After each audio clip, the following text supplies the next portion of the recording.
I'm really excited about tonight, and what an amazing day. Arts means so much. Arts means everything. And I'm also very excited that we're having a membership drive. So you all please sign up to become members, join in the advocacy for the arts. And I think if you haven't learned so far today, I know this afternoon you're going to hear even more of reasons why you should join. Thank you again, Aaron, and the entire team for putting on such an amazing day of discussion and engagement. I'm originally from Pine Bluff, and I have a history in science, engineering, and technology fields. Having spent time with Nobel laureates, NASA engineers, and scientific leaders, one thing is true, but possibly unexpected: the arts. The arts, in addition to having intrinsic value, serve to enhance science, technology, entrepreneurship, and innovation. Many of the greatest discoveries and breakthroughs were not possible without the arts. Many of our greatest economic gains are the direct and indirect result of the creative economy. That's what we're here discussing today, so let's talk. This afternoon, we're talking about how arts means business. We're honored to have the opportunity to speak with Congressman French Hill and Senator Joyce Elliott about the arts and the creative economy in Arkansas. Senator Elliott and Congressman Hill will both be asked a series of questions by two of Arkansas's finest. They've both been asked, Senator Elliott and Congressman Hill, they've both been asked to keep their responses roughly to a minute. We will adjust questions and response time as necessary depending on the length of some of their early responses. This will be an engaging and exciting conversation. We will begin with Congressman French Hill. Congressman Hill did have a last-minute scheduling conflict, but we were able to catch up with him earlier today. Congressman Hill, who represents the 2nd Congressional District, serves as the U.S. Congressional Arts Caucus, on the U.S. Congressional Arts Caucus, and in Arkansas, he was the Arkansas Museum Trustee of the Year. He served as a trustee of the Arkansas Arts Center and was a commissioner at the Historic Arkansas Museum. Congressman Hill was also chairman of the Historic Arkansas Museum Capital Campaign, and he won the Henry Tourism Award and the History Advocate Award from the Arkansas Historical Association. He's also the co-chair of the U.S. House Congressional Art Contest. Congressman Hill was interviewed by Victoria Mays. Victoria is a former Arkansan for the Arts intern and will be graduating from the University of Central Arkansas this December with a Master's in Fine Arts in Creative Writing. And congratulations on that, by the way, Victoria. As volunteer coordinator at UCA, Victoria works to connect students and community members to nonprofits and organizations in need of assistance. Here's our interview from earlier today.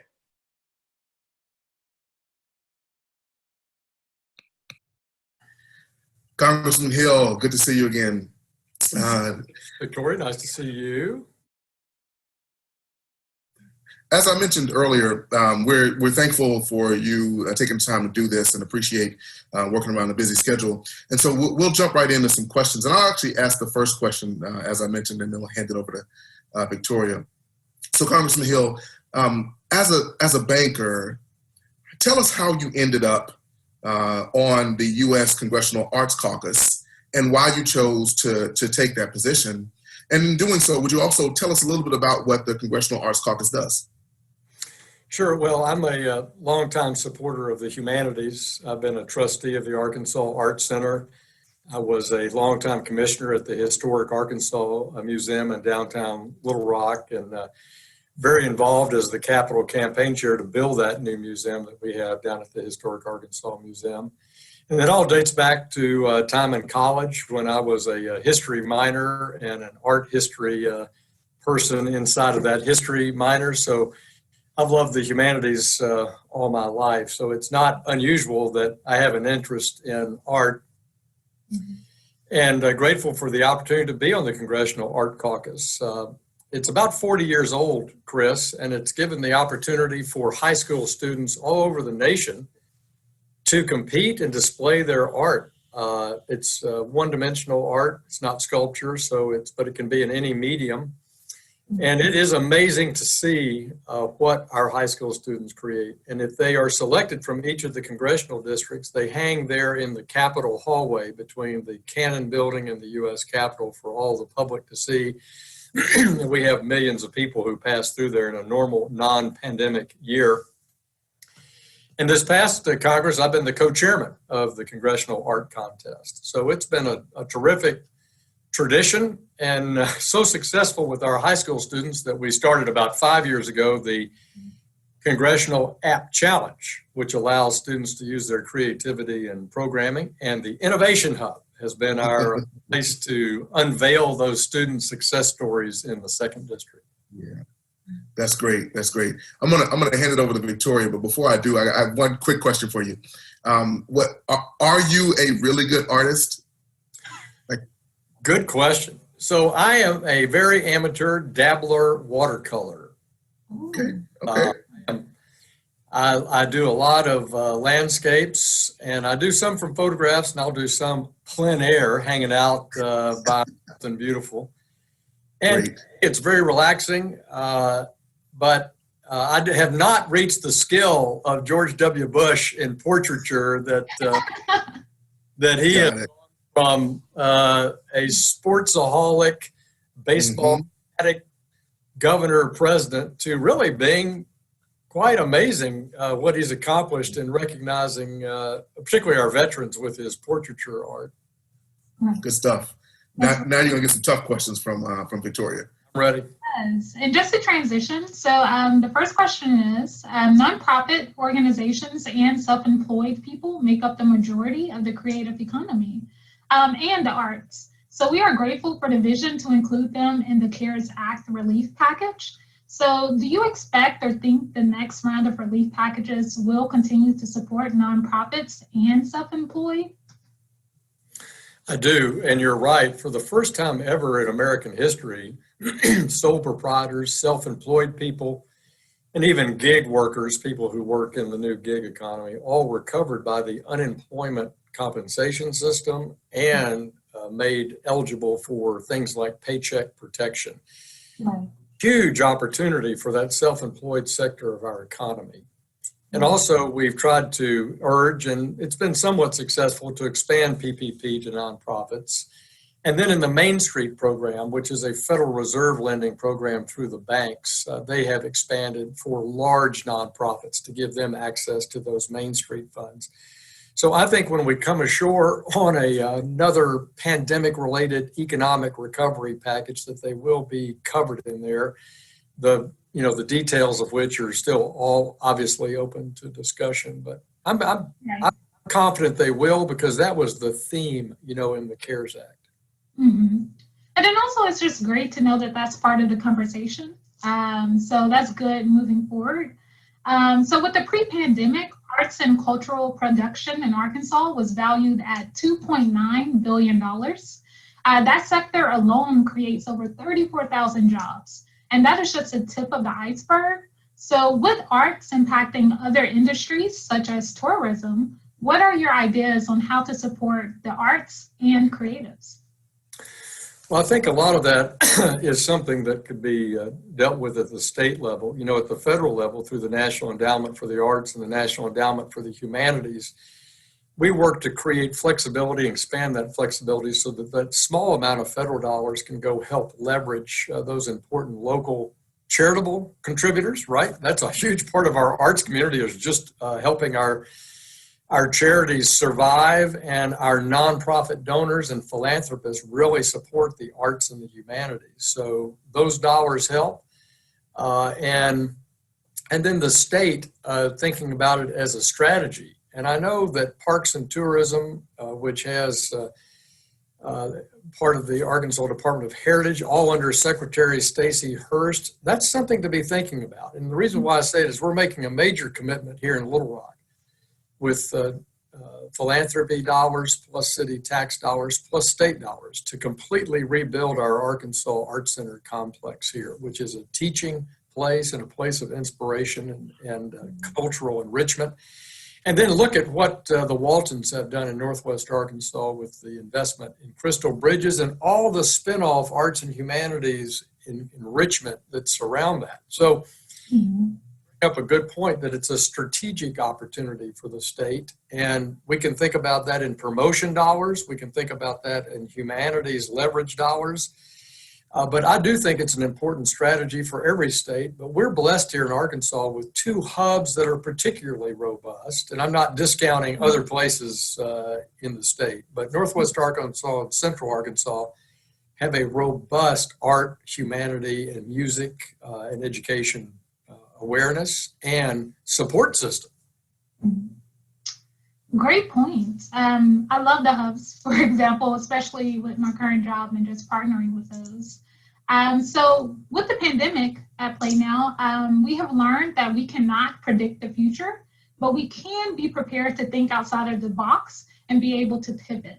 It also teaches us the importance of the creative economy and making sure we have a pipeline of talent trained and ready to contribute to the creative economy.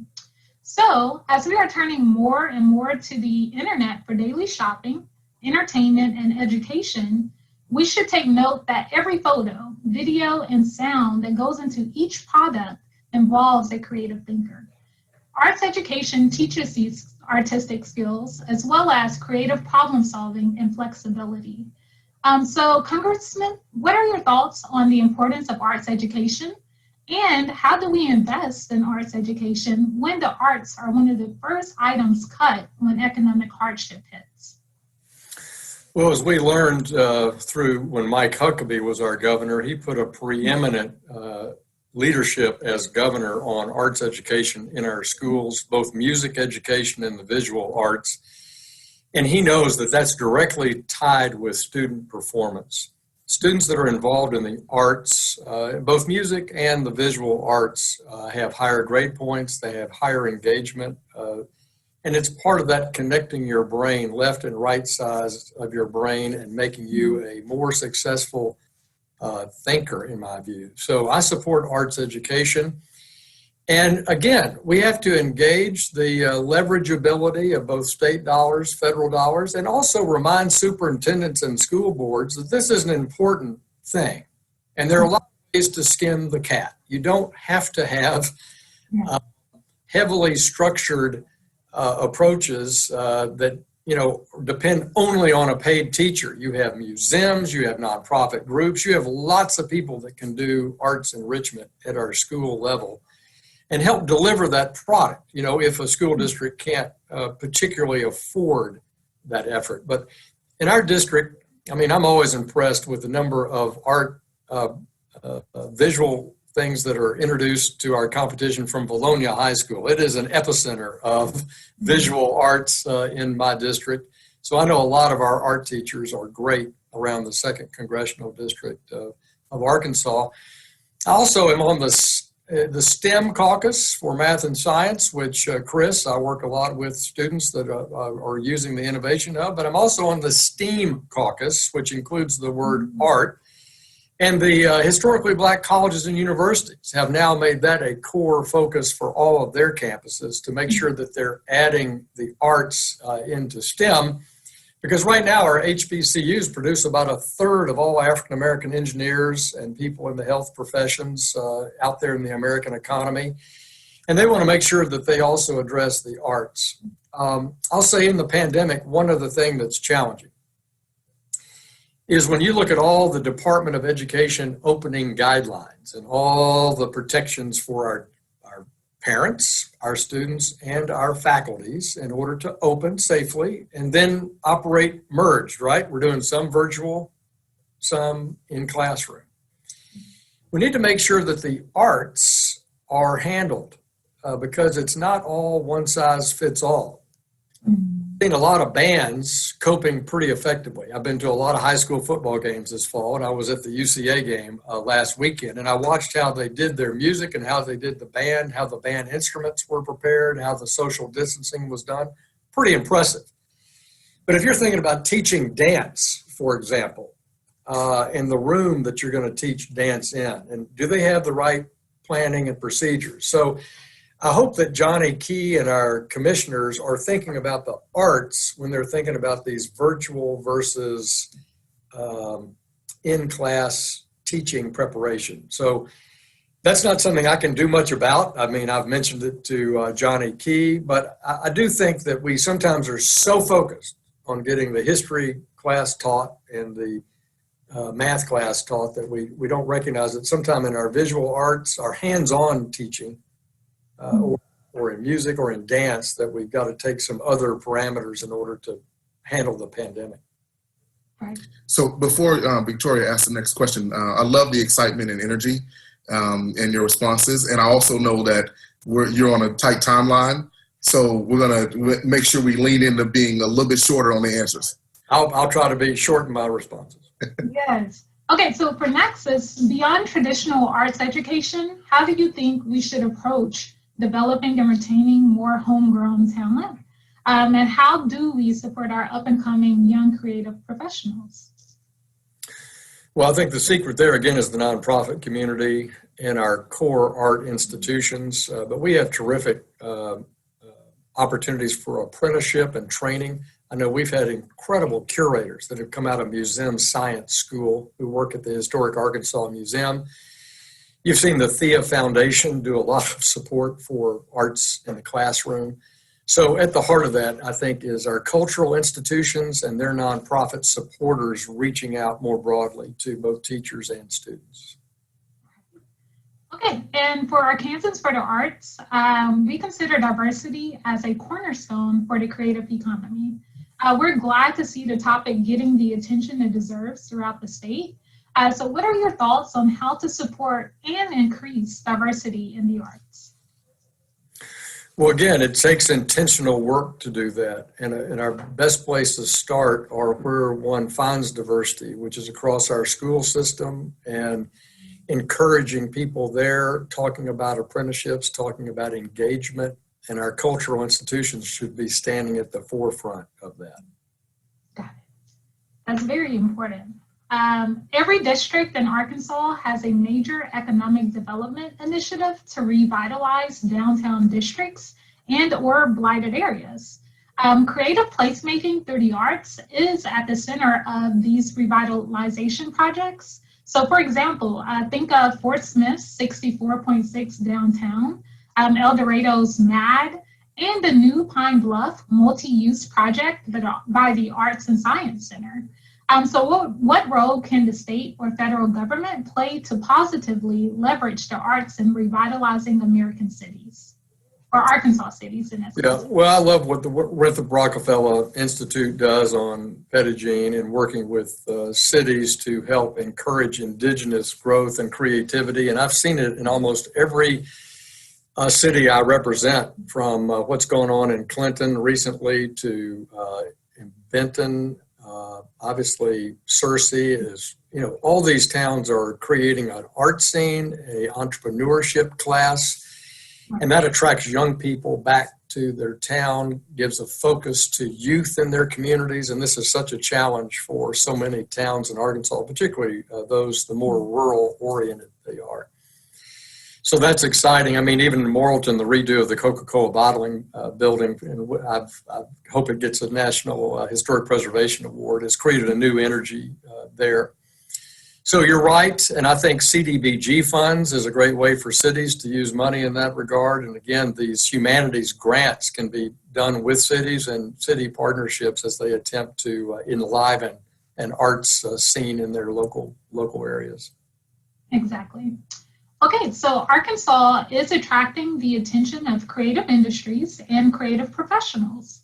So for example, the digital production industry with projects like True Detective, that project brought thousands of creative people together, made millions of dollars for the state, and spurred additional projects to be produced in Arkansas. Creative people need to be around other creative thinkers in creative places. So what are your ideas on how to make Arkansas a state that draws creative industry here and entices creative professionals to stay? Well, again, I think a great place to start would be asking the governor to work with Stacey Hurst in the rubric of promotion of our cultural institutions, plus Mike Preston at the Arkansas Economic Development Commission, and then our Film Commission, and work together. These film commissions around the United States are looking, this is just a general statement. A lot of them are looking at yesterday's problem. So a very common thing to do. The reason why you see a big scene in movies in Georgia is they have the largest tax rebate. So they've bought that production. And I can't remember what it was. It got way up over 25 cents on the dollar. It may have been gotten closer to 30 cents on the dollar. So having a competitive reimbursement for expenses invested in a project is how movie industry moved around the country. And Arkansas's ebbed and flowed there. I would say we're competitive, but not at the top. And we've had some good films made here. But let's think futuristically. Let's take that same concept and look at now digital production that you referenced. You use True Detective as an example. That brings up a whole nother way of production and opportunity for designers, graphic artists, the acting aspects of it, the audio mix. And so I would say tourism, economic development, and the Film Commission ought to be thinking now digitally and digital production in addition to that classic normal motion picture activity, and see if we can expand our digital advertising and motion picture opportunity that way and see what it takes to be competitive. And that's something the state needs to think about. Right. Exactly. And like True Detective, that was just one of the productions that put Arkansas on the map as a sought-after production location. So with that thought in mind, several studios have reopened or relocated, have opened or relocated to Arkansas over the past 3 years. And Arkansas is on the verge of becoming a major exporter of creative content. So what are your ideas on how to grow the film, music, and digital production industries in Arkansas? Well, I think I answered that question in my previous answer. I think that's the right kind of way to build that strategy and build the financial and economic development incentives around that. And I look forward to seeing those results. And thanks for advocating for it. Yes, absolutely. And then finally, so considering the direct and indirect economic impact that the arts provide by attracting talent, creating jobs, greatly enhancing our quality of life, and raising the profile of Arkansas, do you think the arts should play a larger role in shaping economic development policy? For example, should the arts be designated as a sector on the Arkansas Economic Development Commission? Well, I think when you see the success of the investments that are being made by the private sector and also by the public sector in the Arkansas Arts Center and the impact of the Clinton Presidential Library here, mm-hmm. and the art scene generally, the entrepreneurial art scene here, and then you look at the same in Bentonville from the impact of Crystal Bridges' cultural enrichment.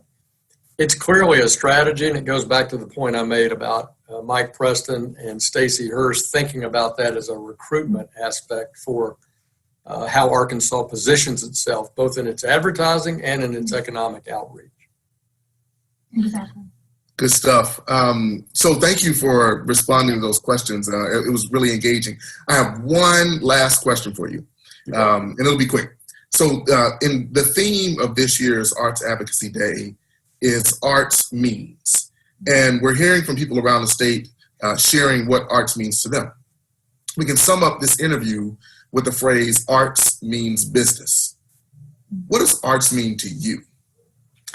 Well, arts means to me enrichment. Enrichment. You know, all of my engagement in visual art or musical art, and this goes back to when mankind began to make music and make visual art. It's about enrichment of the person, making you a better person. And of course, there's a storytelling aspect of it that's so incredible in all the arts. But for me, it's that sense of personal enrichment. I'm a better person because of the arts. Great. Well, we appreciate your time. We know you're busy. We thank you for sharing with us and continue to advocate for the arts on behalf of Arkansas. Gloria, thank you. And this has been a lot of fun, and my best wishes. And thanks for being a great voice for the arts in Arkansas. Now we'll welcome Senator Joyce Elliott and Madison Conklin. They'll be joining us. As they're joining, Senator Joyce Elliott serves Arkansas's Senate District 31 and is vice chair of the Senate Education Committee. She was elected to the Senate in Arkansas Senate in 2008 after having served 3 terms in the House of Representatives from 2001 to 2006. She's been a proponent of an arts-infused curriculum as part of the state's education plan. As the Democratic chair of the Education Committee of the National Conference of State Legislators, she and her Republican co-chair made the breakthrough presentation of research that showed arts education at a state level leading to overall educational success. This service led her to being awarded the State Legislator Arts Leadership Award in 2017 by Americans for the Arts. Senator Elliott is also the founder of the Arkansas Legislative Arts Caucus. Welcome, Senator Elliott. Thank you. Glad to be here. What a great thing from a mundane day of hard work. Yes, it is a great day. Well, it's a special great day to me because it's my wife's birthday. Oh, yay. Yeah, Are you doing something artistic? Like, did you make the cake or? Well, we'll talk about that offline. Offline. Okay. Yeah, Senator Elliott will be interviewed by Madison Conklin. Madison is a former intern with Arkansans for the Arts and a recent graduate of the University of Central Arkansas. Congratulations on that, Madison. Thank you. Madison now resides in Memphis, Tennessee, which we won't hold against her, where she's a graphic designer for Beauty Cast Network. Welcome to you both. Thank you. Hi, Madison. Good to see you. Good to see you too. So, Senator Elliott, as you already know, I'll ask the first question and then I'll hand it over to Madison, who is our real expert for the night. You know, so you have a rich history in education. You've been an educator and been on the ground. But from there, you founded the Arkansas Legislative Arts Caucus. Yes. What drove you to create the caucus? And as you're sort of sharing that, tell us what the Legislative Arts Caucus actually does. Yeah. Well, one of the things that's always concerned me when it comes to the arts is just having dedicated advocates. And we have advocates such as Arkansans for the Arts, and some other folks outside of that legislative arena. But if we are ever going to realize the full possibility of the arts when it comes to policy, I thought we just need to have folks who are going to be committed to that. And after discussion with Garbo Hearns and Lenore Schultz, and some work that was important to them and folks at the national level about creating an advocacy group. So we landed on creating an arts caucus, because in the legislature, the way things work, you are much better off if you have a dedicated group of people who are advocates for whatever the issue is.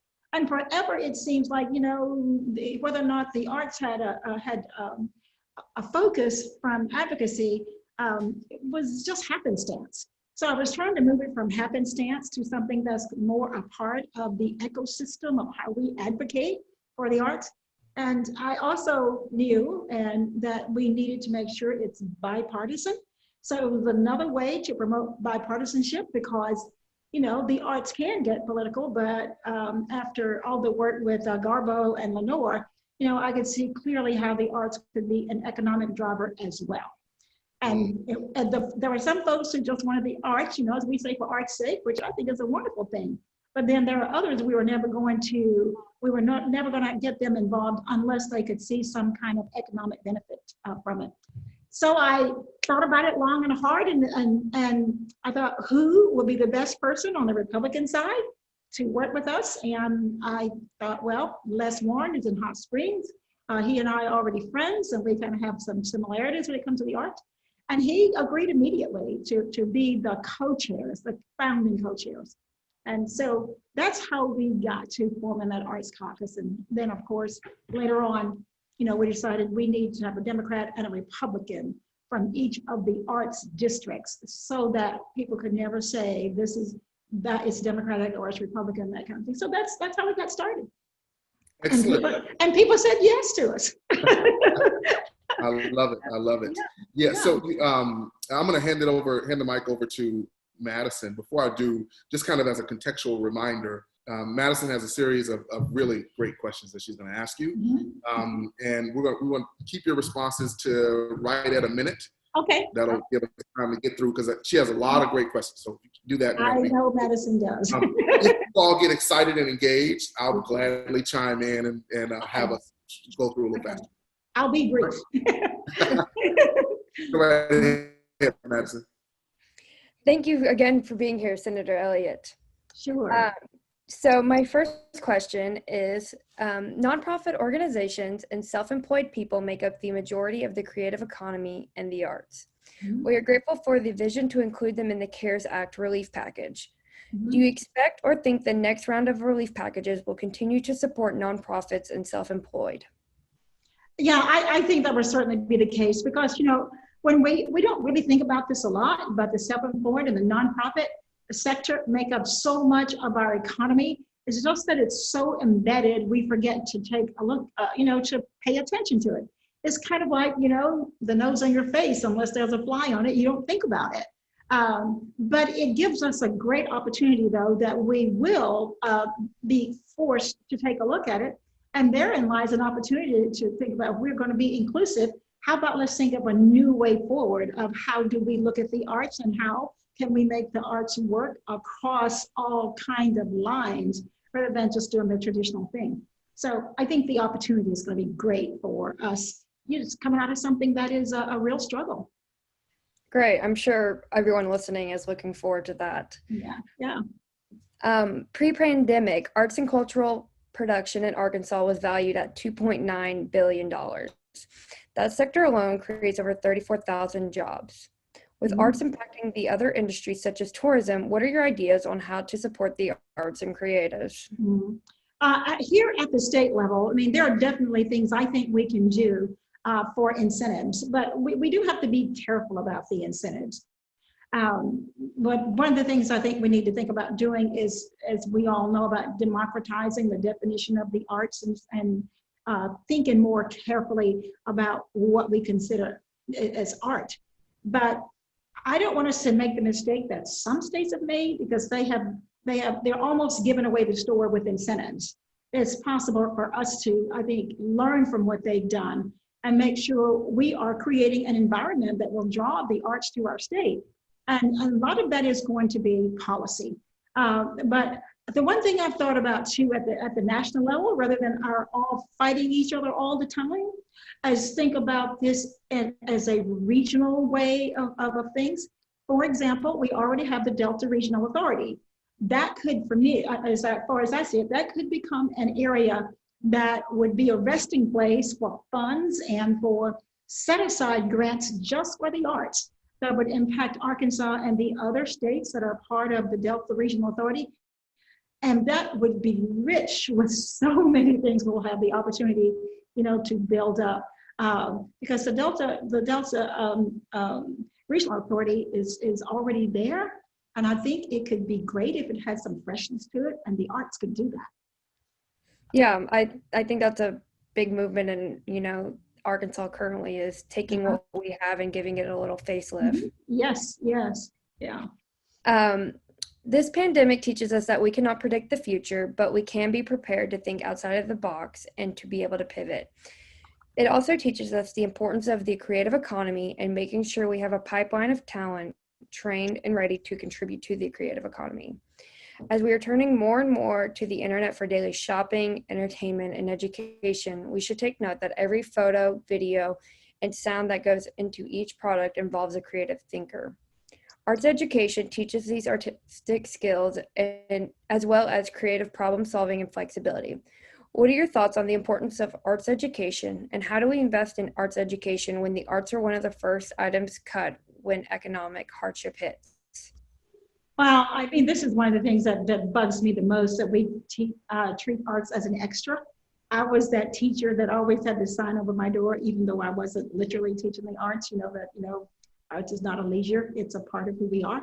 But I think one of the things we can do is even be more thoughtful about the arts in schools.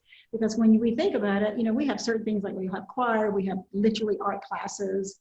And by art classes, we generally mean, canvas or maybe some kind of drawings or whatever. I do think we need to think more carefully about, even if we can't do this in the schools themselves, we should connect schools to more of the outside entities like those not-for-profits that we mentioned, where kids can get that arts fulfillment and learn and also create a vocation as well.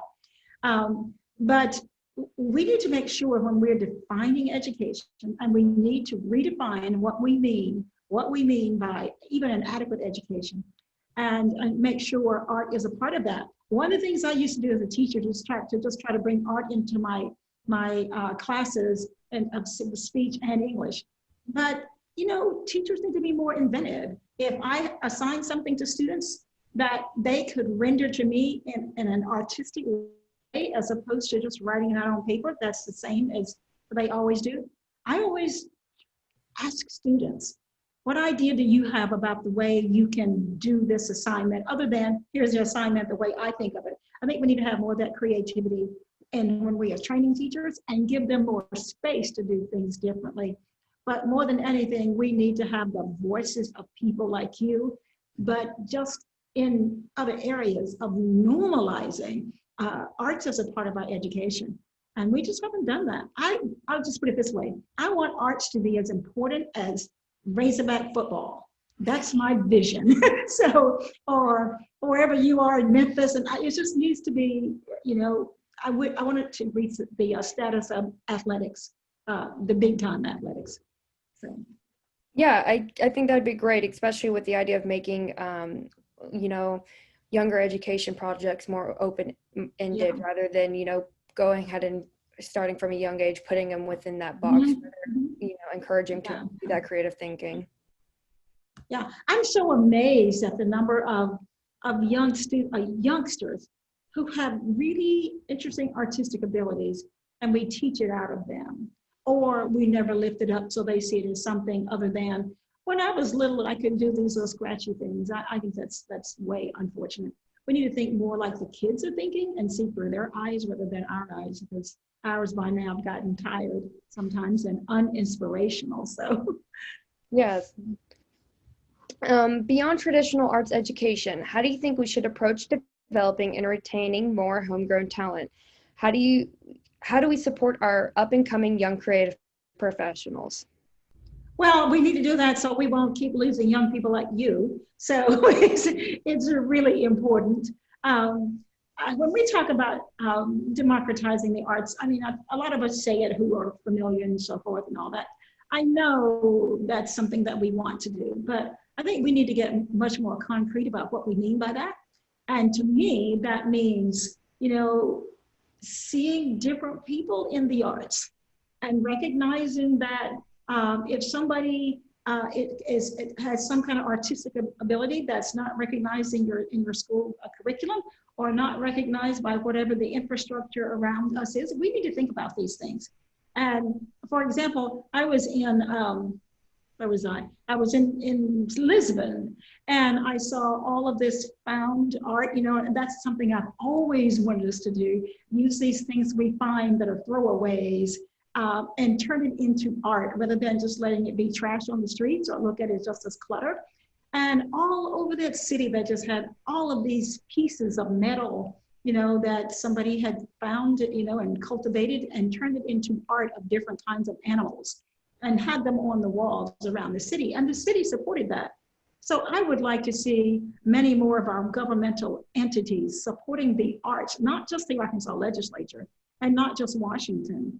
But one thing we could do, though, at the national level, that we have an education department that understands how, if we have that, understands how important the arts is. We could create grants for people, submit the ideas and tell us how this will help your city, how it will invest in youth.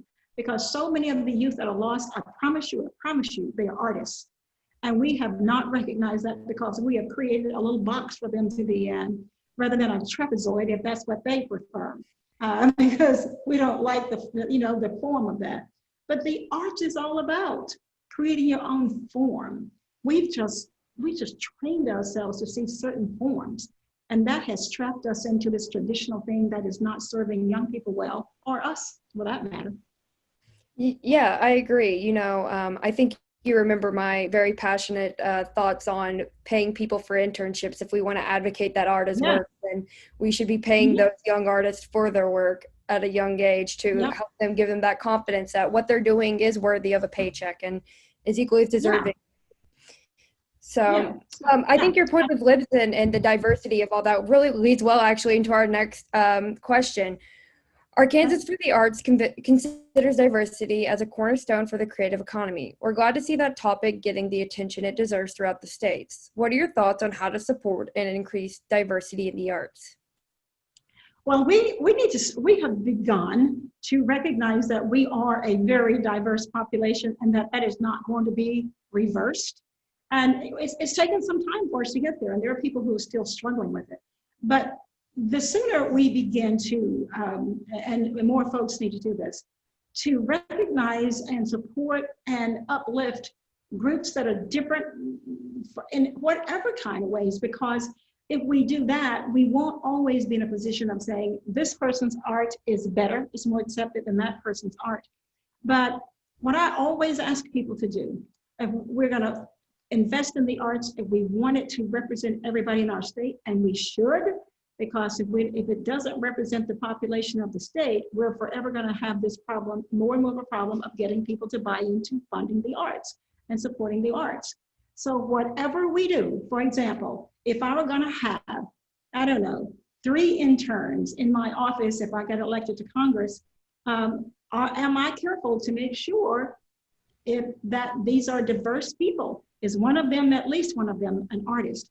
We have to be as deliberate about making sure that we are engaging young people who are diverse as we do when we are doing other things, such as making sure our schools, if we can, making sure our schools are integrated. We have all kinds of students there. So we have to be deliberate about it. If we don't, we tend to get the same thing over and over again. But make it fun. And the way you make it fun is ask the young people, what do they want to see? What do you want to do? And for heaven's sakes, don't ask if you don't plan to listen, and try to help them realize what they're telling you that they need and want.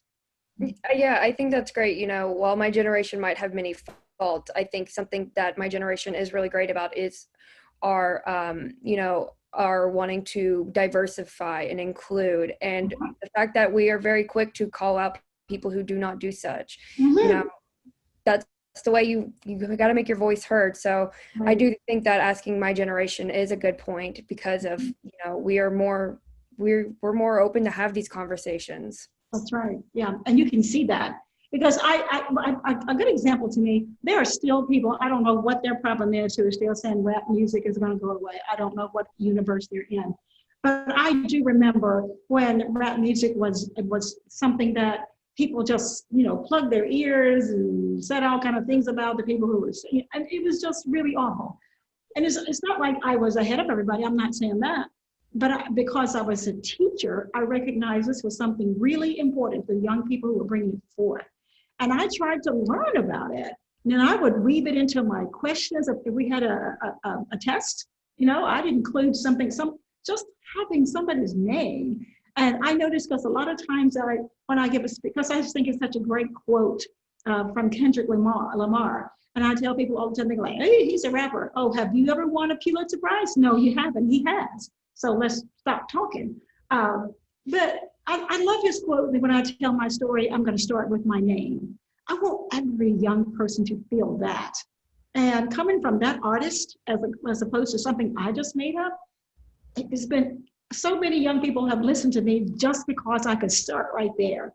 And in turn, I get to listen to them. Yeah, I think, being relatable and being transparent is a huge thing that is important to my generation. I think we're very quick to see through people's acts.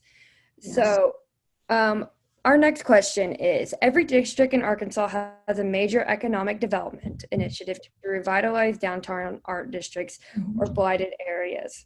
Creative placemaking through the arts is at the center of these revitalization projects. For example, Fort Smith's 64.6 downtown, El Dorado's MAD, and the New Pine Bluff multi-use project by the Arts and Science Center. What role can the state or federal government play to positively leverage the arts in revitalizing Arkansas cities? I am familiar and have been to all of those, and it is so exciting. And so many times, I would say our places are devoid of the arts until they're not, because somebody got up and did something about it, recognized that it's not just this ephemeral thing we think about. It's real, it's palpable, you can feel it, but you can also touch it. I think at the state level, we need to vastly, I've been preaching this for a long time, rethink the way we do economic development, because most of Arkansas is made up of small towns and rural areas. And for us to have an economic development plan that's based primarily on getting the next big box factory or whatever to come to our state, I just think that's a loser in the end. And the evidence is pretty clear that it is a loser. So what I'd like to do is rethink our economic development and look at it as a place-based thing, like we were just talking about. Why should El Dorado, or why should Fort Smith, why are they on their own to even think about getting started? Because if we had the kind of economic development that I want to, it would be based on place-based development of taking a look at, and I always just call it, doing an audit of what's possible where you are. And as a part of that audit will include the arts. And then we build our economic development thinking around that kind of plan that will invariably, I don't care where you are, would include the arts for anybody with any kind of vision. So if it just becomes embedded in the rest of economic development, that would be a winner as far as I'm concerned. And then at the national level, the national level could look at states that way. We could look at it also, like the Delta Regional Authority that we were talking about before. I see Chris is back on, so I'm going fast. I know, I was like, we're about to get in trouble. I know. Such a rich conversation. Such a rich conversation. I feel like the teacher walked in. I know, and I'm so giving you all like a minute and a half left. All right. Okay, well, I'll go ahead and ask you my last question then. Arkansas is attracting the attention of creative industries and creative professionals. For example, the digital production industry with projects like True Detective, that project brought thousands of creative people together, made millions of dollars for the state, and spurred additional projects to be produced in Arkansas. Creative people need to be around other creative thinkers and creative places. What are your ideas on how to make Arkansas a state that draws creative industry here and entices creative professionals to stay? Mm-hmm.